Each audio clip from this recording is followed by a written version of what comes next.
Good afternoon. Thank you very much for coming to the Secretary General's press conference before the Defence Ministerial meeting on Wednesday and Thursday. The Secretary General will start with a short introduction, and then we'll be happy to take questions. Secretary General. Thank you. Good afternoon. It's now just over 2 months since we launched the operation to protect the people of Libya under threat of attack.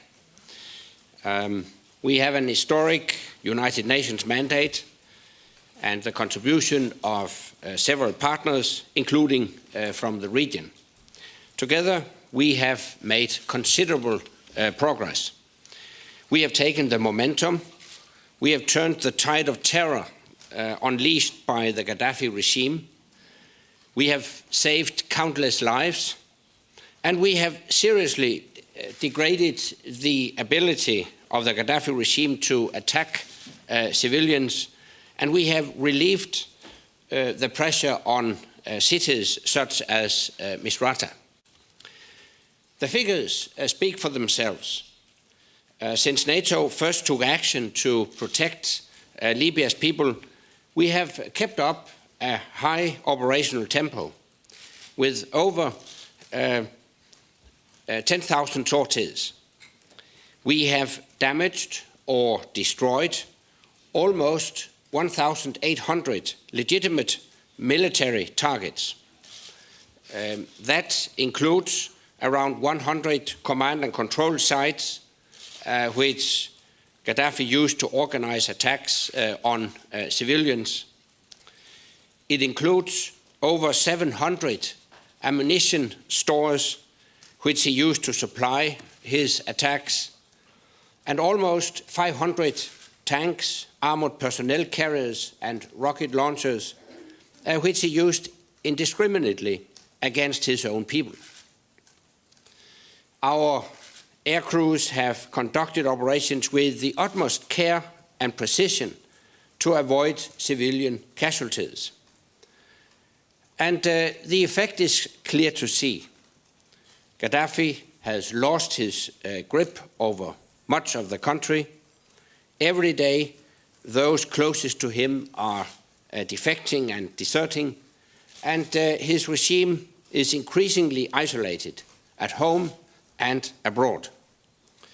Thanks to our operation, a growing number of people in Libya can return to normal life without facing the daily threat of shelling. Aid can flow in from the north, the east, and the west. And across Libya, people can begin to plan a future founded on freedom, not on fear.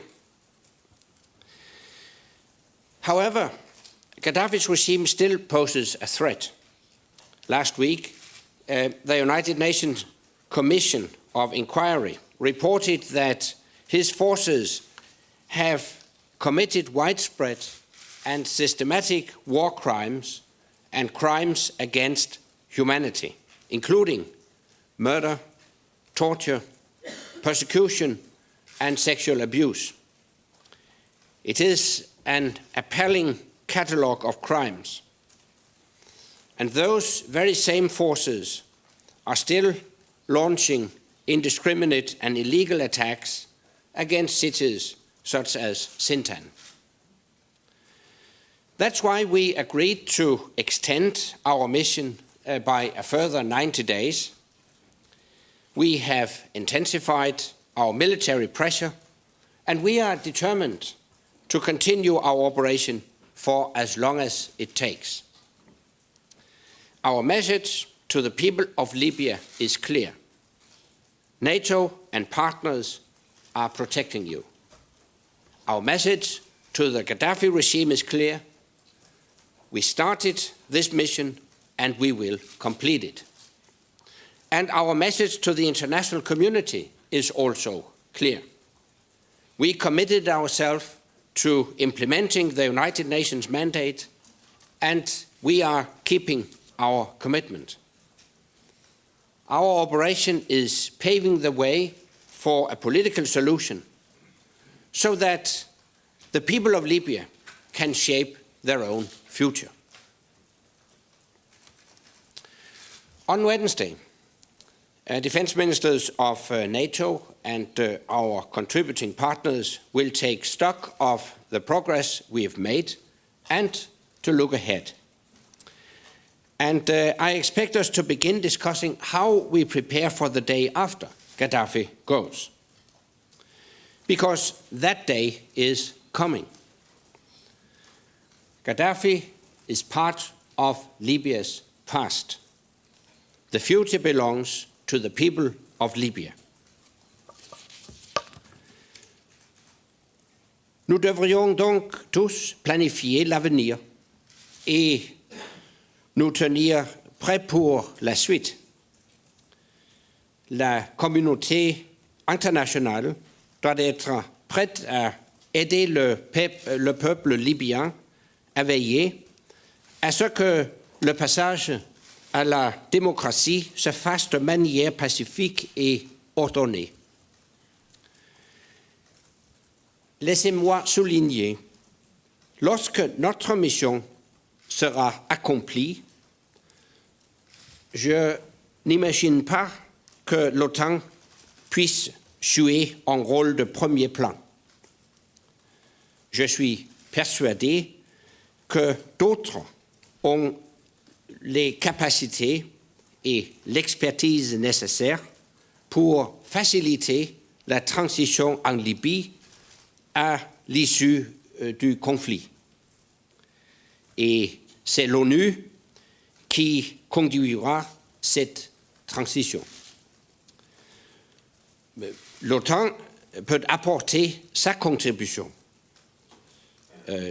Nous pourrions aider la Libye de l'après-Kadhafi à se doter de forces de sécurité modernes et démocratiques qui protégeront le peuple plutôt que de l'attaquer. De nombreux pays alliés ont connu de telles réformes il y a 2 décennies. Nous sommes prêts à apporter notre aide si nous sommes invités à le faire.